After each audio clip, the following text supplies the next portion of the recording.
আন্দোলনে স্থবির এনবিআর, আমদানি রপ্তানি ব্যাহত, নেপথ্যে স্বার্থান্বেষী মহল।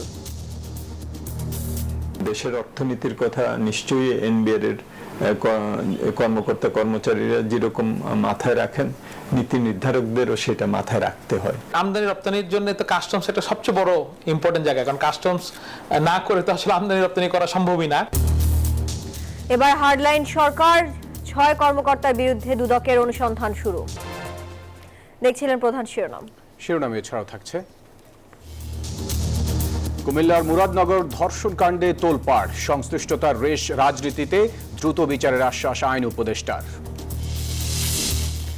8 আগস্ট নতুন বাংলাদেশ দিবস থেকে সরল সরকার, মিথ্যা মামলায় হয়রানি কমাতে ফৌজদারি আইনের সংশোধনী অনুমোদন। ঐকমত্য কমিশনের দেয়া সব প্রস্তাব মানার বাধ্যবাধকতা নেই বলছে বিএনপি, আশাব্যঞ্জক অগ্রগতি না থাকায় হতাশ আলী রিয়াজ। জাতি সর্বনাশ করতে নির্বাচন পেছাতে চায় একটি গোষ্ঠী, অভিযোগ মির্জা আব্বাসের। কিছু দ্বিমত থাকলেও ভোটের প্রস্তুতির পরামর্শ খসরুর।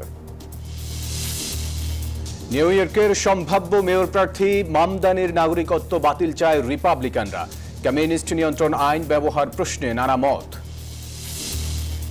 এবং হামজার দেখানো পথেই ঢাকায় ব্রিটিশ বাংলাদেশি মুসা আল ঘানি, বাফুফের নেক্সট গ্লোবাল স্টার ট্রায়াল উৎরে গড়তে চান ইতিহাস। দর্শক, স্বাগত নিউজ 24 সংবাদে। আর পুরো সংবাদ জুড়ে আপনাদের সাথে আছি আমরা দুজন, আমি ফয়সাল মাহমুদ এবং আমি তানিয়া হারুন। এতক্ষণ দেখছিলেন বিআরবি কেবলস সংবাদ শিরোনামগুলো। চলে যাব পুরো খবরে। মার্চ টু এনবিআর ও কমপ্লিট শাটডাউন কর্মসূচি চলমান রাখার ঘোষণা দিয়েছে এনবিআর সংস্কার ঐক্য পরিষদ। জাতীয় রাজস্ব বোর্ডের চেয়ারম্যানের অপসারণ ও সব পক্ষের অংশগ্রহণের ভিত্তিতে রাজস্ব খাতের সংস্কারের দাবিতে এই আন্দোলনের ফলে সারা দেশের শুল্ক ও কর কার্যক্রম স্থবির হয়ে পড়েছে। থমকে গেছে চট্টগ্রাম সহ বেশিরভাগ বন্দর দিয়ে আমদানি ও রপ্তানি পণ্যের শুল্কায়ন। চট্টগ্রাম বন্দরে ভয়াবহ কন্টেইনার জটের আশঙ্কা করছে কর্তৃপক্ষ। পণ্য খালাস কার্যক্রম ব্যাহত হওয়ায় ডেমারেজ গুনতে হচ্ছে আমদানিকারকদের। এমনকি গার্মেন্টস পণ্য রপ্তানিও নেমে এসেছে শূন্যের কোটায়।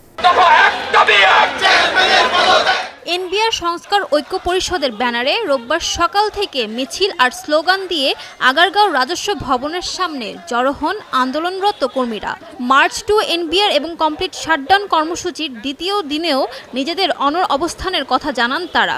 তিনি বারবার মিথ্যা এবং চলনার আশ্রয় নিয়ে একদিকে যখন উপদেষ্টা মহোদয়দেরকে ভুল বোঝাচ্ছেন, অন্যদিকে আমাদের সাথে বারংবার তিনি প্রতারণা করছেন। শাটডাউন কর্মসূচি চললেও কিছুটা ব্যতিক্রম ছিল বেনাপোল পেট্রোপোল বন্দর। চালু রয়েছে আমদানি রফতানি পরিবহন এবং চেকপোস্ট দিয়ে যাত্রী সেবা। গত মাসের প্রোডাকশনগুলো কিন্তু আমরা এই কয়েকদিনের মধ্যে আমরা এক্সপোর্ট করে আগামী মাসের বেতনটা দিব।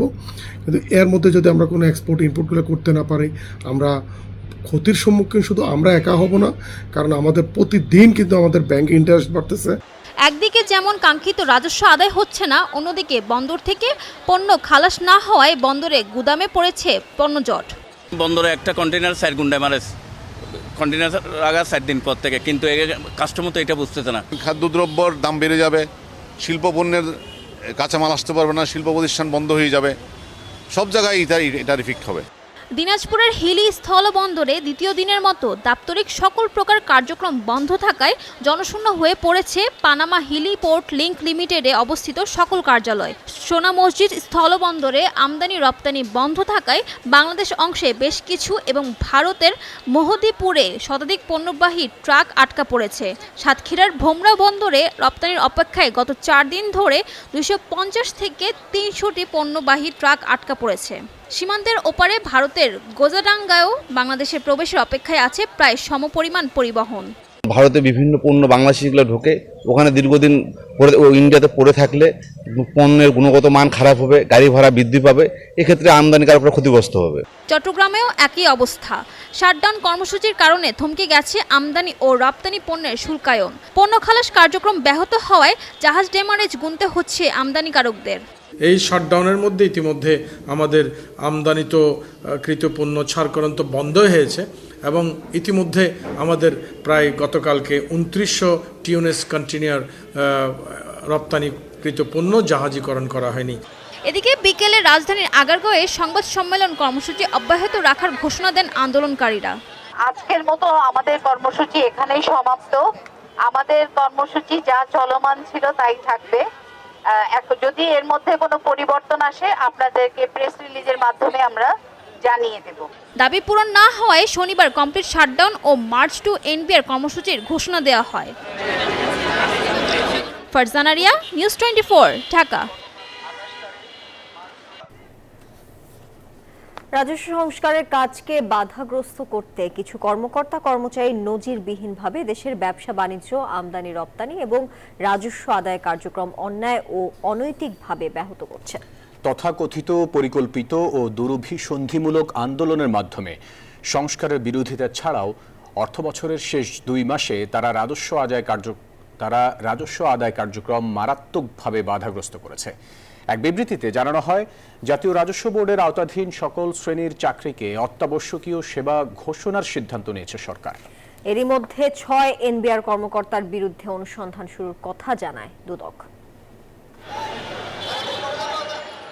অর্থবছরের সবচেয়ে গুরুত্বপূর্ণ 2 মাস মে এবং জুন, এই 2 মাসের 19 দিনই দাবি আদায়ে 2 দফায় আন্দোলন চালিয়ে যাচ্ছে এনবিআর সংস্কার ঐক্য পরিষদ।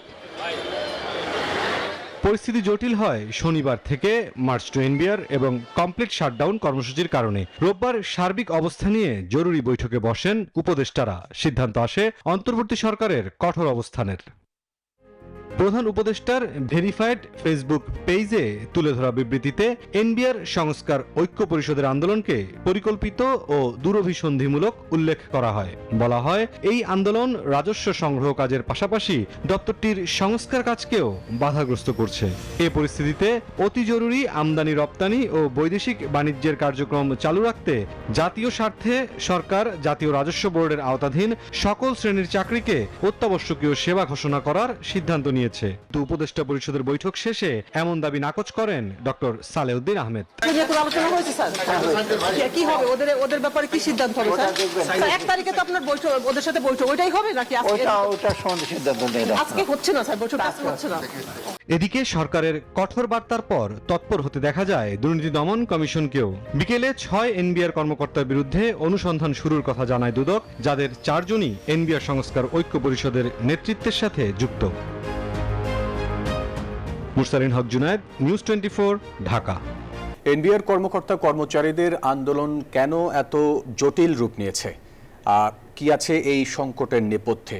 কেবলই তাদের অভ্যন্তরীণ দ্বন্দ্ব, নাকি ক্ষমতা আর ভাগ বাটোয়ারা সহ আছে আরো কোনো ইস্যু? এসব প্রশ্নের উত্তর জানতে আমাদের সহকর্মী রিয়াজ সুমন কথা বলেছেন বিভিন্ন অংশীজনের সঙ্গে। প্রত্যেকেই বলছেন এনবিআর এর অচলাবস্থায় বিধ্বস্ত অর্থনীতিকে আরো নাজুক করেছে। তারা বলছেন ব্যবসা বাণিজ্য ও আমদানি রপ্তানিকে স্বাভাবিক করে অর্থনীতি চাঙ্গা করতে দ্রুত সংকটের যৌক্তিক সমাধান হওয়া উচিত। এনবিআরকে গতিশীল, স্বচ্ছতা, জবাবদিহিতা এবং স্টেকহোল্ডারদের অন্তর্ভুক্ত করতে রাজস্ব নীতি বিভাগ ও রাজস্ব ব্যবস্থাপনা বিভাগ নামে 2টি স্বতন্ত্র বিভাগ প্রতিষ্ঠা করে খসড়া অধ্যাদেশ দেয় অন্তর্বর্তী সরকার। যদিও এ নিয়ে রাজস্ব কর্মকর্তাদের মতবিরোধ ছিল না, তবে খসড়া অধ্যাদেশের কিছু বিষয় নিয়ে আশঙ্কার জন্ম হয়। এর প্রেক্ষিতে বিসিএস কর এবং বিসিএস কাস্টমস ও ভ্যাট উভয় সংগঠনের এই আশঙ্কা নিরসনে বিশেষ বর্ধিত সভার আয়োজন করে কর কমিশনার সাব্বির আহমেদকে খসড়া অধ্যাদেশের আশঙ্কা নিরসনে করেন তিনি। কিন্তু এ বিষয়ে তিনি কোনো রিপোর্ট বা প্রস্তাবনা দেয়নি, বরং ওই কমিটি থেকে অনেকেই পদত্যাগ করেন। এর মধ্যেই শুরু হয় সংস্কার ঐক্য পরিষদের ব্যানারে চলমান আন্দোলন। তবে আন্দোলনকারীরা বলছেন এনবিআরকে পৃথককরণে তাদের মতামত নেওয়া হয়নি। দাবির পক্ষে যুক্তিও তুলে ধরেন তারা। আপনি জানেন যে 25শে মে সরকার যে রোডম্যাপটা দিয়েছিল, সেখানে আপনি যে খসড়া অধ্যাদেশের কথা বললেন, সেটাতে যে ব্যাপারগুলোতে আমাদের ক্লেম ছিল সেটাকে সংশোধন করে সরকার এটাকে সংশোধন করে 31শে জুলাইয়ের মধ্যে আমাদের সবাইকে নিয়ে একটা পূর্ণাঙ্গ অধ্যাদেশ জারি করবেন বলে ঘোষণা ছিল। আমরা ওই পর্যায়ে ছিলাম, আমরা খুব পেছনে যেতে চাচ্ছি না। আমরা সরকার যে 31শে জুলাইয়ের মধ্যে যে রোডম্যাপ দিয়েছিল সেটা আমরা মেনে কাজ করতে চেয়েছিলাম। এখন আসেন যে ঈদের পরে যেটা হয়েছে, যে এনবিআর চেয়ারম্যান এই এনবিআর সংস্কার ঐক্য পরিষদকে বাদ দিয়ে ডিজন করে আমাদেরকে ওনারশিপটাকে এখানে অ্যাকসেপ্ট না করে উনি ওনার পছন্দ মতো লোক দিয়ে একটা কমিটি করে দিলেন, যেখানে অলরেডি কমিটি কয়েকজন ব্যক্তিকে আমরা প্রত্যাখ্যান করেছি। বন্দরে বন্দরে সৃষ্টি হচ্ছে পণ্যজট, আদায় হচ্ছে না শুল্ক, ভ্যাট ও আয়কর। দিনে লোকসান হচ্ছে প্রায় 2,500 কোটি টাকা। ফলে এই সংকটের দ্রুত সমাধান চান ব্যবসায়ীরা। তো ওনারা যখন নাকি কর্মবিরতিতে এখন চলে গেছেন, পুরোপুরি শাটডাউন, তা আমাদের আসলে তো পুরোপুরি রপ্তানি বাণিজ্য স্থবির। এনবিআরের সাবেক এই কর্মকর্তা বলছেন, এই আন্দোলন রাজস্ব আহরণে বড় প্রভাব ফেলবে। সরকারের উচিত দ্রুত এর সমাধান করা। কর্মকর্তারা বিরোধে জড়িয়ে থেকে অন্যরকমভাবে চাচ্ছেন, এবং তারা চাচ্ছেন যে কমিশন যে রিপোর্ট দিয়েছিল সেই রিপোর্ট ফলো করে, সুতরাং সেই রিপোর্ট ফলো করেই তো ভাগ হওয়া উচিত। অর্থনীতিবিদরা বলছেন, দেশের ভঙ্গুর অর্থনীতি যখন ঘুরে দাঁড়ানোর চেষ্টায় আছে, তখন দেশ আছে তাদের সুবিধা হয় তাতে।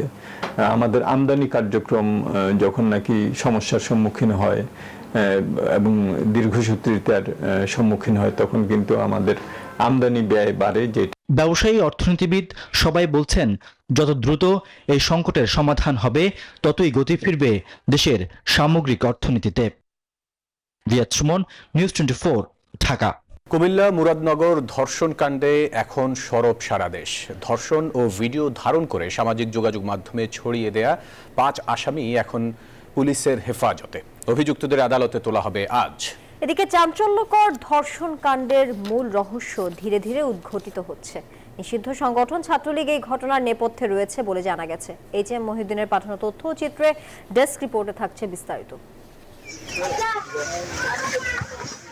কুমিল্লার মুরাদনগরে এক প্রবাসীর স্ত্রীকে ধর্ষণ করে ফজর আলী নামে এক যুবক। পরে ঘরের দরজা ভেঙে ভেতরে ঢুকে ওই নারীর বিবস্ত্র অবস্থায় ভিডিও ধারণ করে স্থানীয় কয়েকজন যুবক। পরে তা ছড়ানো হয় সামাজিক যোগাযোগ মাধ্যমে।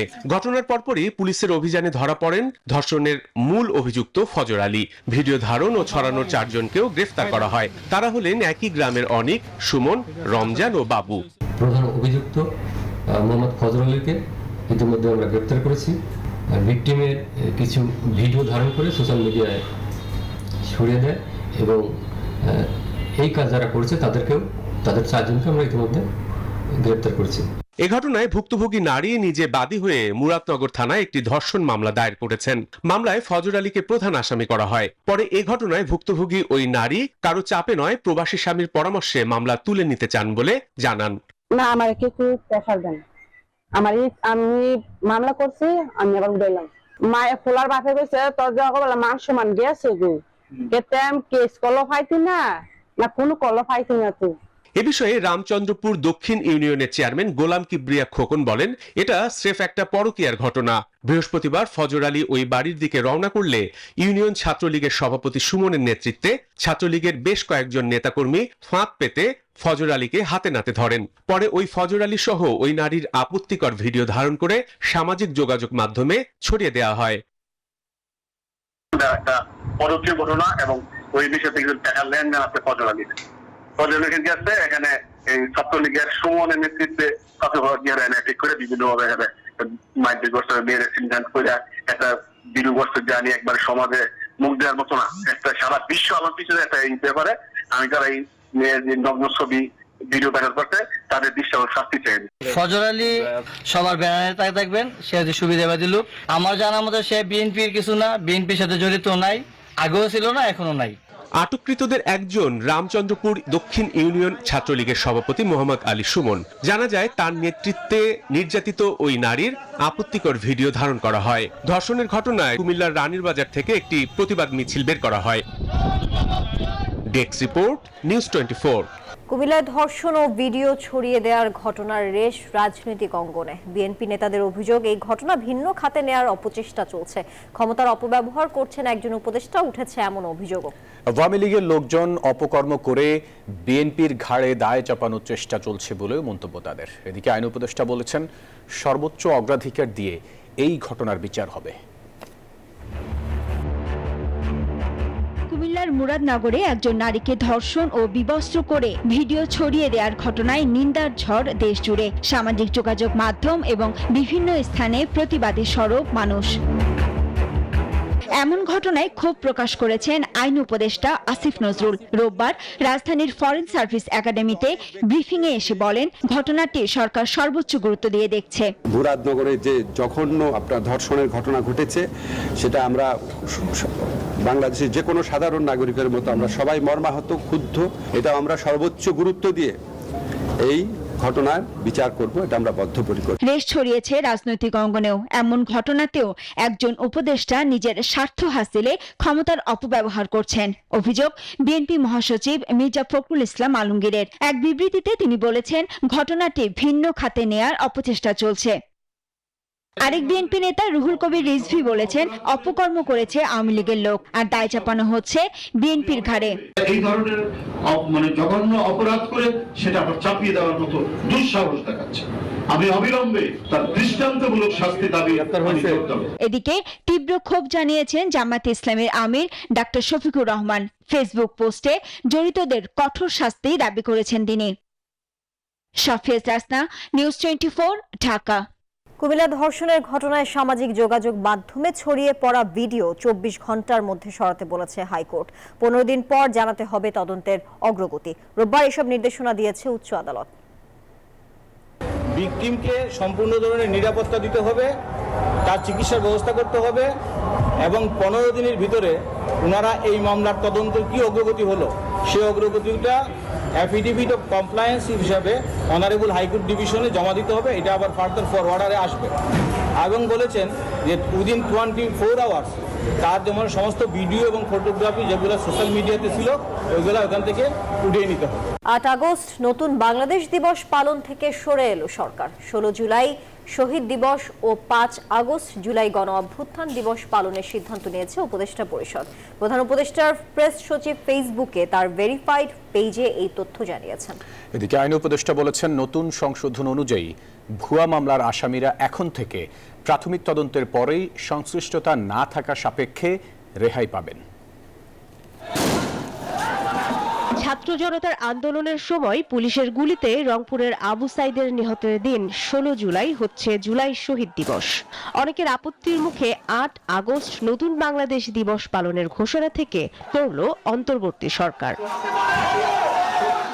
রোববার প্রধান উপদেষ্টা ডক্টর মোহাম্মদ ইউনূসের সভাপতিত্বে উপদেষ্টা পরিষদের বৈঠকে এই সিদ্ধান্ত হয়। পরে প্রধান উপদেষ্টার প্রেস সচিব শফিকুল আলম ফেসবুক পোস্টে আরও জানান, 5 আগস্টকে জুলাই গণ অভ্যুত্থান দিবস হিসেবে ঘোষণা করা হয়েছে। কিছু গুরুত্বপূর্ণ সিদ্ধান্ত হয়েছে। একটা সিদ্ধান্ত উনি অলরেডি প্রেস স্টেটমেন্টের মাধ্যমে জানিয়ে দিয়েছেন। এদিকে উপদেষ্টা পরিষদের বৈঠকে ফৌজদারি কার্যবিধির একটি সংশোধন অনুমোদন করা হয়। পরে রাজধানীর ফরেন সার্ভিস একাডেমিতে ব্রিফিংয়ে আইন উপদেষ্টা এই তথ্য জানান। বলেন, সংশোধিত আইনে ভুয়া মামলা কিংবা মামলার আসামিরা এখন থেকে প্রাথমিক তদন্তের পরেই সংশ্লিষ্টতা না থাকা সাপেক্ষে রেহাই পাবেন। আমরা আশা করছি এইটা যখন কার্যকর হবে, আশা করছি আমাদের পুলিশ প্রশাসন এবং আদালত প্রশাসন ওনারা একসাথে কাজ করে যেই সমস্ত মামলায় আপনার গ্রেফতার বাণিজ্য বা মামলা বাণিজ্য হচ্ছে, অসংখ্য লোককে আসামি করা হচ্ছে এবং যাদের বিরুদ্ধে প্রিলিমিনারি রিপোর্টে পুলিশের প্রাথমিক রিপোর্টে কোনো রকম এভিডেন্স পাওয়া যাবে না, তাদেরকে আদালত প্রাথমিক স্টেজে প্রি ট্রায়াল স্টেজে বিচার শুরু করার আগে ডিসচার্জ করে দিতে পারবেন। আবার তদন্ত চলাকালে পুলিশ যদি তদন্ত শেষ হওয়ার স্টেজে যদি দেখে, পূর্ণাঙ্গ তদন্ত রিপোর্ট যখন জমা দেবে, পুলিশ যদি দেখে যে না, যাদেরকে ডিসচার্জ করা হয়েছিল তাদের কারো কারো বিরুদ্ধে আসলেই পরবর্তীকালে সাবস্ট্যান্টিভ সাফিসিয়েন্ট এভিডেন্স পাওয়া যাচ্ছে, তখন পুলিশ যে রিপোর্টটা আদালতে জমা দিবে, ইচ্ছা করলে ওনারা ওই ব্যক্তিদের নাম যাদের ব্যাপারে পরবর্তীকালে যথেষ্ট অভিযোগ পেয়েছেন তাদের নাম আবার ইনক্লুড করতে পারবেন। এদিকে ঢাকায় প্রাথমিকভাবে 3 বছরের জন্য চালু হচ্ছে জাতিসংঘ মানবাধিকার বিষয়ক কার্যালয়। রোববার উপদেষ্টা পরিষদের বৈঠকে সমঝোতা স্মারক অনুমোদন দেওয়া হয় বলে জানিয়েছেন আইন উপদেষ্টা। বাংলাদেশে জাতিসংঘের মানবাধিকার বিষয়ক একটা অফিস হবে। এটা অফিসটা হবে প্রাথমিকভাবে 3 বছরের জন্য। মারুফা রহমান, নিউজ 24, ঢাকা। ভালো থেকেন। সাংবিধানিক প্রতিষ্ঠানে নিয়োগ কমিটি গঠনের প্রস্তাবে এখনো একমত হয়নি বিএনপি। জাতীয় ঐকমত্য কমিশনের বৈঠকে দলটি জানিয়েছে, এই কমিটি হলে সরকারের নির্বাহী ক্ষমতা কমবে। তবে জামাতে ইসলামী মনে করে এতে কোনো সরকার স্বৈরাচার হয়ে উঠতে পারবে না। আর কমিশনের সহ সভাপতি আলী রিয়াজ বলছেন, ঐকমত্য নিয়ে অগ্রগতি এখনো আশাব্যঞ্জক নয়। সাংবিধানিক এবং বিধিবদ্ধ প্রতিষ্ঠানের নিয়োগ কমিটি, 2 কক্ষের পার্লামেন্ট, উচ্চকক্ষ নির্বাচন প্রক্রিয়া এবং উচ্চকক্ষের দায়িত্ব ও ভূমিকা। রোববার রাজনৈতিক দলগুলোর সঙ্গে জাতীয় ঐকমত্য কমিশন এই এজেন্ডাগুলো নিয়ে দ্বিতীয় দফায় 7ম দিনের মতো বৈঠকে বসে। আমরা এনসিসির প্রস্তাব করেছিলাম। প্রধান আলোচ্যসূচি সাংবিধানিক এবং বিধিবদ্ধ প্রতিষ্ঠানে নিয়োগ কমিটি নিয়ে বিএনপি আগের অনড় অবস্থানের কথাই জানায় বৈঠকে। সমস্ত সংস্থাগুলোর স্ব আইন যেগুলো আছে তার মধ্যে আমরা সংশোধনী আনি এবং সেই আইনগুলোতে সংস্কার করে আরও স্বচ্ছতা, জবাবদিহিতা আমরা নিশ্চয়তা বিধান করি এবং সেই গঠন প্রক্রিয়াটা আরও শক্তিশালী করি। তার মধ্য দিয়ে সাংবিধানিক প্রতিষ্ঠানগুলো আমরা আরও জন আকাঙ্ক্ষার সাথে মিলিয়ে ভবিষ্যতে আমরা সেই প্রতিষ্ঠানগুলোকে নির্মাণ করতে পারব। তবে এ নিয়ে ভিন্ন অবস্থানও রয়েছে। আমরা অতীতেও দেখেছি সার্চ কমিটি হইতো প্রধানমন্ত্রী থেকে একটা গোপনে লিস্ট পাঠিয়ে দেওয়া, এটা রোধ করা খুব জরুরি। এই জন্য আমরা বলেছি যে একটা উচ্চ পাওয়ার বিশিষ্ট স্থায়ী কমিটি, কনস্টিটিউশন কমিটি থাকবে, যেখানে প্রধানমন্ত্রীর হস্তক্ষেপের উপরে হস্তক্ষেপ হবে। বিএনপি এবং তার সঙ্গে গুটিকতক দলের আপত্তির কারণে, বাধার কারণে এই নিয়োগ কমিটি, যার মধ্য দিয়ে আসলে নির্বাচন কমিশন, দুর্নীতি দমন কমিশন, কর্ম কমিশনের মতো প্রতিষ্ঠানগুলো সেখানে নিয়োগ স্বাধীনভাবে সম্পূর্ণ হবে, সেই জিনিসটাকে বাস্তবায়ন করা সম্ভবপর হলো না। সংসদের দ্বিকক্ষ এবং উচ্চকক্ষ নিয়েও ভিন্ন মত দেখা গেছে রাজনৈতিক দলগুলোর মধ্যে। জনগণের ট্যাক্সের টাকা, রাষ্ট্রের টাকা অপচয় করে এই ধরনের কক্ষের কোনো প্রয়োজনীয়তা আসে বলে আমরা মনে করি না। যদি কেবলমাত্র সিটের সংখ্যানুপাতে উচ্চকক্ষ হয়, তাহলে সেই উচ্চকক্ষের তেমন কোনো কার্যকরী ক্ষমতা, তার কোনো রাজনৈতিক বা নৈতিক কোনো ক্ষমতা থাকে না। রাজনৈতিক দলগুলোর এমন অবস্থানে জাতীয় ঐক্য নিয়ে খানিকটা হতাশ কমিশনের সহসভাপতি। জুলাই মাসে জুলাই সনদ প্রণয়ন করা যাবে কিনা তা নিয়েও জানান সংশয়। বিভিন্ন বিষয়ে অগ্রগতি হলেও সত্যি কথা হচ্ছে যে আশাব্যঞ্জক অগ্রগতি ক্ষেত্রে আমরা খানিকটা পিছিয়ে আছি। যেভাবে রাজনৈতিক দলগুলো কমিশনের ঐক্যমতে আসতে দেরি করছে, বিলম্ব করছে, এই আশঙ্কাটা আমরা করছি যে জুলাইতে আসলে জুলাই সনদ হবে কিনা। আমরা প্রস্তাব করেছিলাম শহীদ আবু সাইদের মৃত্যু বার্ষিকীতে যত জুলাই সনদ প্রকাশ হয়, কিন্তু যেই গতিতে কমিশন এগোচ্ছে তাতে এটা সম্ভব হবে বলে মনে হয় না। দায়টা রাজনৈতিক দলগুলোর উপরে চাপাবে। রাজনৈতিক দলগুলো বলছে ঐক্যমত্য কমিশনের সব প্রস্তাবে সব দল একমত হবে না। তাদের দাবি যে কয়টি প্রস্তাবে একমত হওয়া যাবে সেসবের উপর ভিত্তি করেই ঘোষণা হোক জুলাই সনদ। শাহ আলী জয়, নিউজ 24, ঢাকা। আগামী দিনের নির্বাচনে সুবিধা নেয়ার জন্য ধর্ষণের সমাধান না করে মিথ্যাচারের মাধ্যমে রাজনীতিকরণ করা হচ্ছে বলে মন্তব্য করেছেন বিএনপির স্থায়ী কমিটির সদস্য আমির খসরু মাহমুদ চৌধুরী। বিকেলে গুলশানের প্রেস ব্রিফিংয়ে এই কথা বলেন তিনি। এই যে এটা আরো অনেক রেপ হচ্ছে, জনগণ তো জানতে পারছে না, এবং এখানে এটাকে সমাধান না করে রেপের এটাকে যদি রাজনীতিকরণ করা হয়, সেটা হচ্ছে সবচেয়ে বেশি দুর্ভাগ্য। আগামী দিনে নির্বাচনের সুবিধা নেওয়ার জন্য, নিজেদের নির্বাচনী বৈতরণী পার হওয়ার জন্য এই ধরনের কর্মকাণ্ডকে সমাধান না করে এটাকে রাজনীতিকরণের যে কথাবার্তা চলছে, এটা দুঃখজনক। এটা থেকে বেরিয়ে আসতে হবে। নিউ ইয়র্ক সিটি ডেমোক্রেটিক দলের মেয়র প্রার্থী জোহরান মামদানির মার্কিন নাগরিকত্ব বাতিল চান কট্টর রিপাবলিকান সমর্থকরা। কেউ কেউ মামদানিকে যুক্তরাষ্ট্র থেকে বহিষ্কারের কথাও বলেছেন। ডোনাল্ড ট্রাম্প তাকে শতভাগ কমিউনিস্ট বলার পর 1950 সালের কমিউনিস্ট নিয়ন্ত্রণ আইনে জোহরানের নাগরিকত্ব বাতিল চাইছেন তারা। তবে কি সেই আইন সম্ভব জোহরানের বিরুদ্ধে ব্যবস্থা নেওয়া?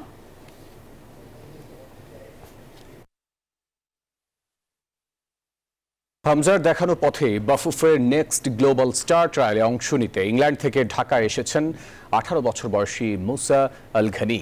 অনূর্ধ্ব 19 গ্রুপের দ্বিতীয় দিনের ট্রায়াল শেষে জানান দেশের কোচদের কাছেও অনেক কিছু শিখেছেন তিনি। মুসাকে দিয়েই নিজের অধরা স্বপ্ন পূরণের কথা জানালেন তার বাবা।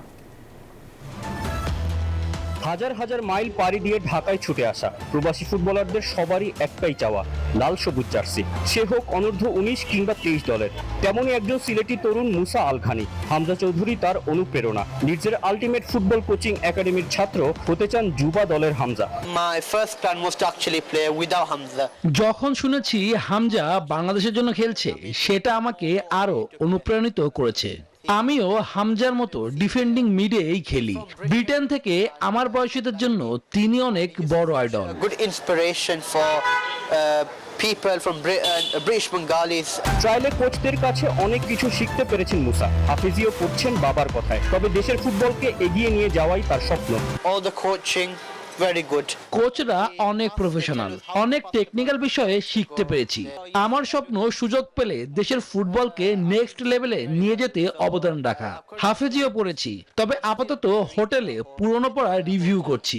But I'm not memorizing anymore, just reviewing. নিজে যা করতে পারেননি, ছেলেকে দিয়ে সে স্বপ্ন পূরণ করছেন মুসার বাবা। Playing football and also he's doing hifz as well. So alhamdulillah I'm proud of my son because আমার বাচ্চা এখানে যে আইয়া তো গরমের মাঝে খেলাইতেছেন, আমি দেখছি আমি নিজে যে আমার বাচ্চা কালকে থেকে আজকে বেটার করছে because he is getting used to any weather. And also আমার বাচ্চা হোটেলে তাকিয়া আমার বাচ্চা কিন্তু খেলার প্রেশারের পরেও তার স্টুডিটা কিন্তু চালিয়ে যাইতেছে। 30 জুন শেষ দিনের ট্রায়াল শেষে মুসাদের পরীক্ষার ফল প্রকাশ করবে বাফুফে।